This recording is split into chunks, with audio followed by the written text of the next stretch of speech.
Our next tool to hit on are going to be routers. We use basically 3 different kinds of routers. We're going to use what's called more of a normal or standard router. That's going to be this size. I sometimes call it the pistol grip or the D handle router. We use a mini router or a palm router. That's going to be more this size. Or we use a router that's inserted into a table, which we'll show you that here in just a little bit.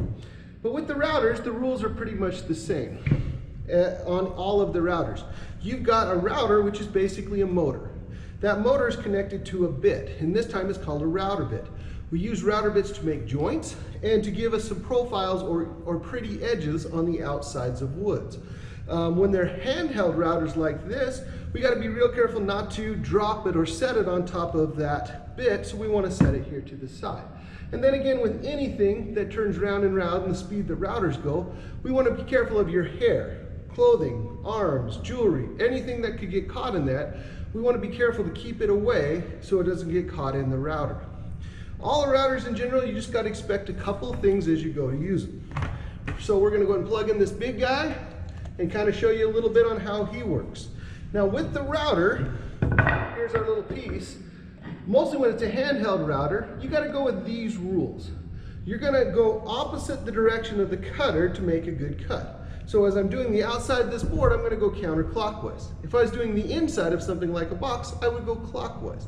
So I'm going opposite the rotation of the cutter. So I want to stay away from it. I'll turn it on, let it reach full speed, then I'll move into it and go ahead and start cutting it.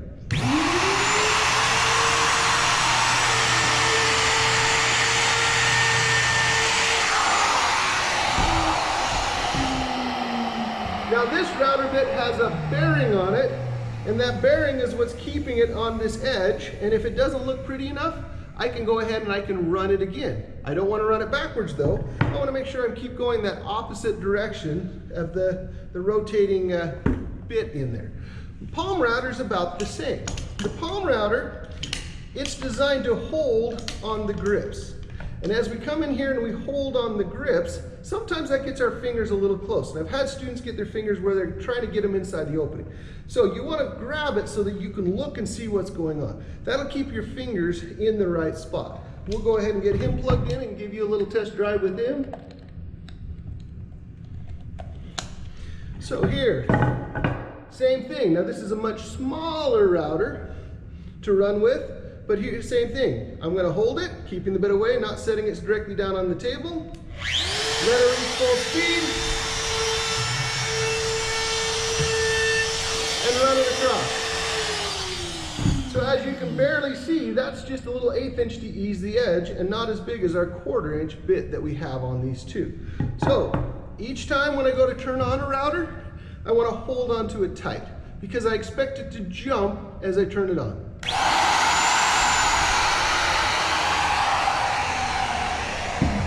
It doesn't jump a lot, but it jumps just enough to surprise some people, so just hold on to it as you turn it on and that'll eliminate a lot of the problems. Alright students, now we're over here on the table router. As you can see, we have a table that you could just see the bit that comes up through. The main part of the router is underneath the table, but it looks just like that handheld one. It's just flipped upside down and mounted underneath here. This is one that's dedicated to making a 1/4 inch dado into our boards. Now, it's kind of hard to see the bit, but you should be able to see the arrow. The arrow is the most important thing here. As we run it, we're going to hold it tight to the fence and run it the direction of the arrow. That's going to be going against the rotation of the cutter, just like we did when we held it in our hand. In general, you're going to want to clamp or hold down the piece when you're running it with the hand router, but here you're going to want to run both hands on our piece as we go. So I'm going to go ahead and switch around the camera here to give us a much better view of what's going on as we route so that you can kind of see it a little bit more in action.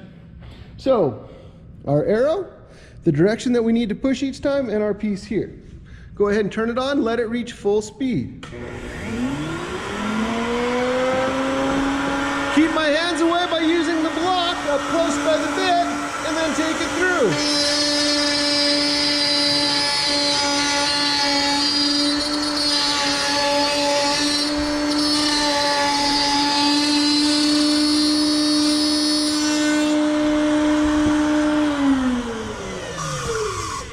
So in this example, we're making a little quarter-inch dado groove in this board. And so we're using it as a joint instead of as a profile, but it runs that pretty easily. So using the push block to kind of take it through, going with the arrow, keeping our arms or anything, hands, shirts, necklaces, anything that get caught in the round stuff out of the way, you'll be good to go.